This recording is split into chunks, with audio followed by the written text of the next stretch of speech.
Hello, everyone. This is Lora Tchekoratova, and today I'm connecting here on Zoom with Kevin Zhu, a wonderful violinist who is featured in our January New Year's concert.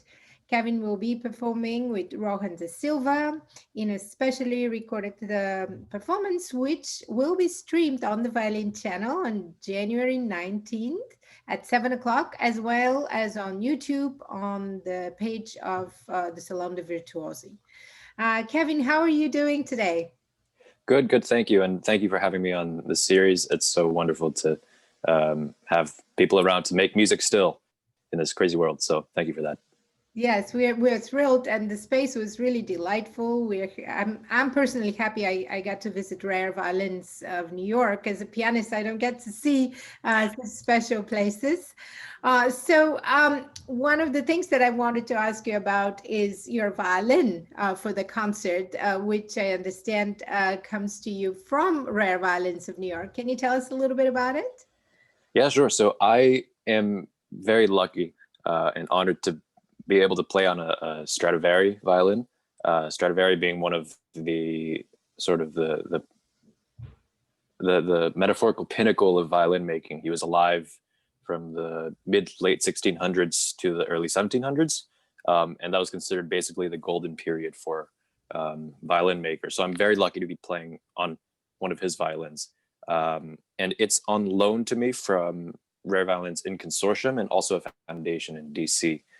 They partnered basically to give young artists like myself a chance to find and to be able to play on these incredibly valuable instruments, which, because of their history and their timelessness as works of art, also they can be worth a lot of money. So it can sometimes be difficult to find an instrument to play, or a sort of a top quality instrument to play. And I'm very lucky to be able to work with them.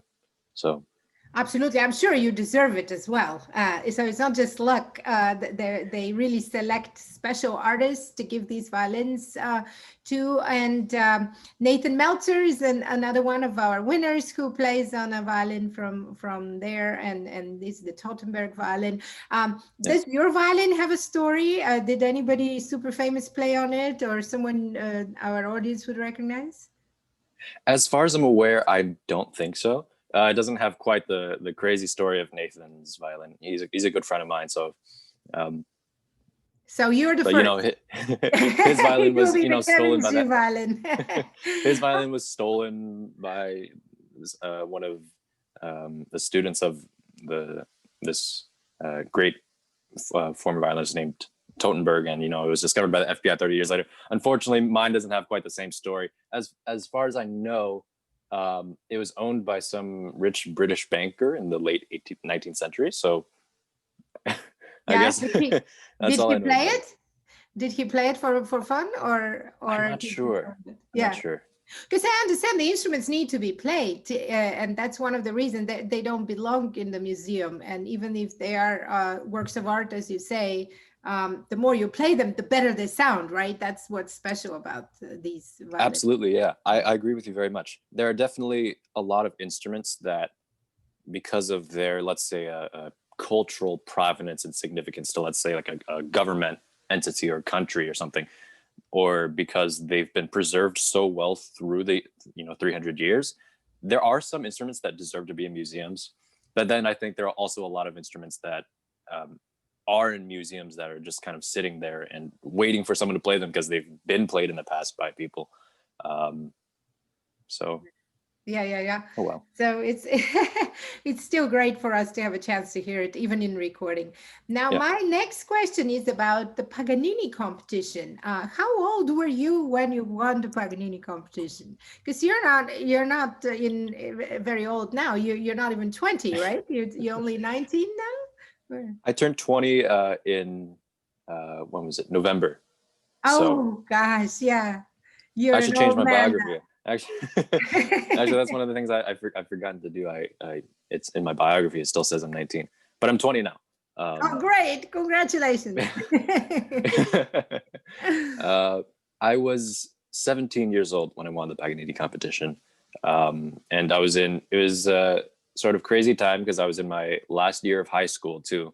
So I had just finished college applications and auditions and that whole process. And it was stressful and nerve-wracking, but also sort of escaping the confines of high school in that world for 2.5 weeks to fly to Italy and to take part in this amazing competition in Yes. such a culturally rich city.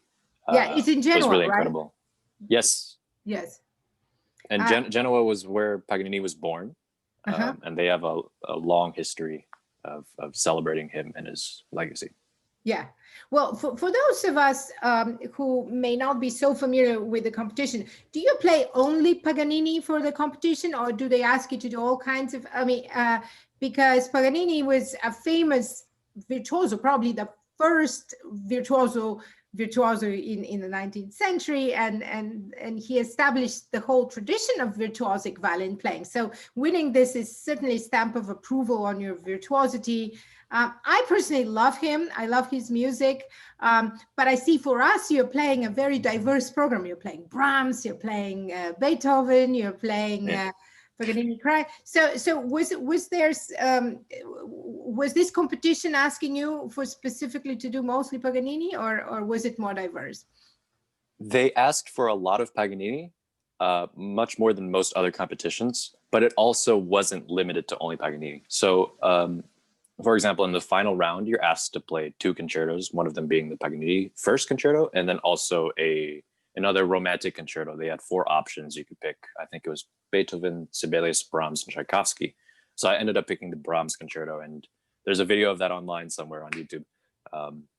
And it was also interesting to note that they had basically other heavy standard works throughout the other rounds. So in the semifinal round, you had to play a Brahms sonata, you had to play a showpiece, and also a commission piece, so a modern work, in addition to 3 caprices, which is already enough to satisfy basically any other competition in throughout all the rounds. So there's 3 caprices in the semifinal round, and in the first round, you have to play another 3 caprices, but also 2 movements of solo Bach. And that's really a sort of a perfect combination of testing both your musicality through the Bach and your sort of musical thought and philosophy, but also your fireworks in the Paganini Caprices. Yeah, very, very exciting. You're playing all of the Paganini Caprices, right? Which is quite an achievement. Again, you're just turned 20 and of course a winner of the Paganini competition, but the Caprices, are you playing the whole set in one concert without a break? Well, the first time that I'll do so is this coming June in Dresden, which I'm very excited for because it'll be a real marathon of it'll be my first time playing all 24 in a row in concert, it's been done before, but it's also very sort of rare that people have the drive and also the initiative to do this because it's so massive of an undertaking. Yes, absolutely. Yeah, I think for us, for pianists, you can sort of compare that to playing all the Chopin etudes, which has been done, and especially in Russia, a lot of Russian pianists love to do that. It's kind of like a passage out of conservatory. But I'm just amazed because you're still so young and already were. So how old were you when you started? And I just want to have give our audience an idea. Were you 2 years old when you started to play? Because you were only 17 when you won. So how many years did it take you to get there from? As my parents tell me, I started at 3 years old. I don't remember any of it, but I've seen they went around with like a camcorder and they sort of recorded the earliest moments of my violin enthusiasm. So I think I started around 3 years old. 3 years old. Okay. Yeah. So that's kind of like when Mozart started, I think. Yeah. So that's a good age. Great. So it took you about, 14 years to prepare for that big competition, and how did you manage to practice the amount of practice you need to put in, and at the same time to go to high school?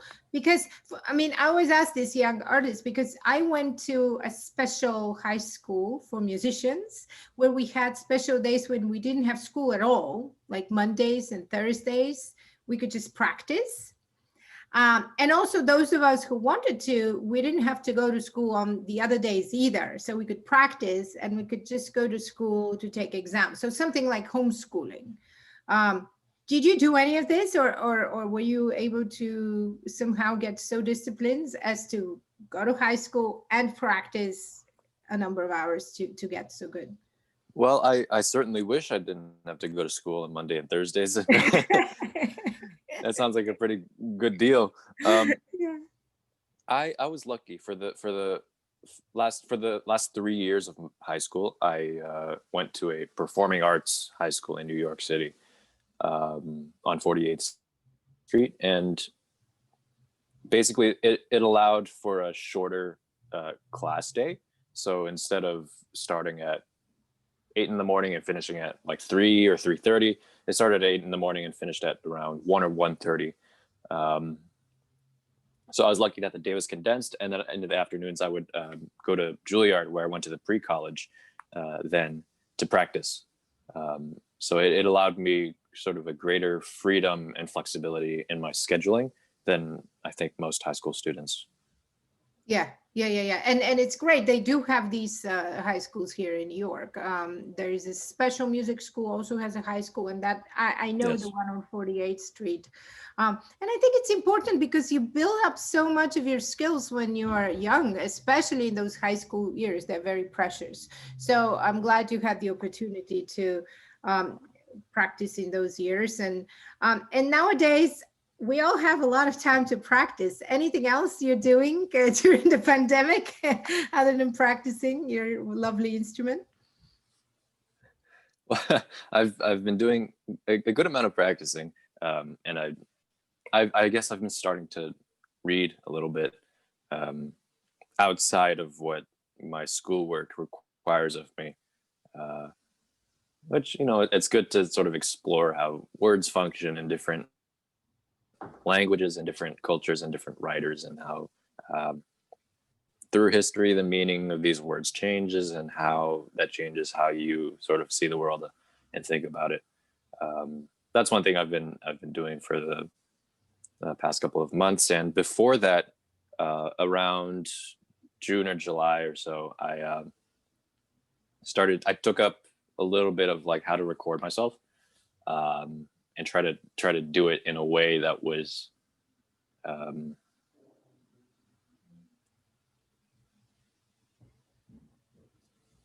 try to do it in a way that I think would be similar to like what you would expect in a studio, Yeah, in like performance professional quality. recording.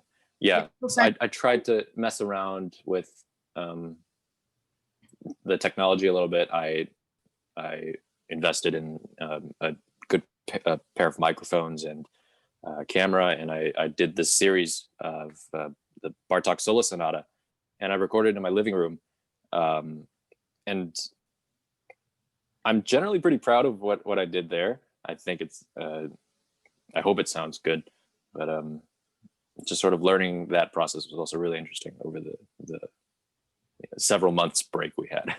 Yeah. Well, I'm glad you're having this, putting this time into learning something new and finding a positive outcome. Because I'm sure you had a lot of performances canceled and postponed and so on. Well, there is lots of good news in 2021, and we're thrilled that we had the opportunity to have you featured on Salon de Virtuosi with our longtime friend, Rohan de Silva. We know him for years. And we very much look forward to the concert and to reconnecting again in person. Thank you so much also for this interview and spending a little time with us so that our Salon de Virtuosi friends can get to know you. Thank It you was so a much. pleasure. Thank you very much.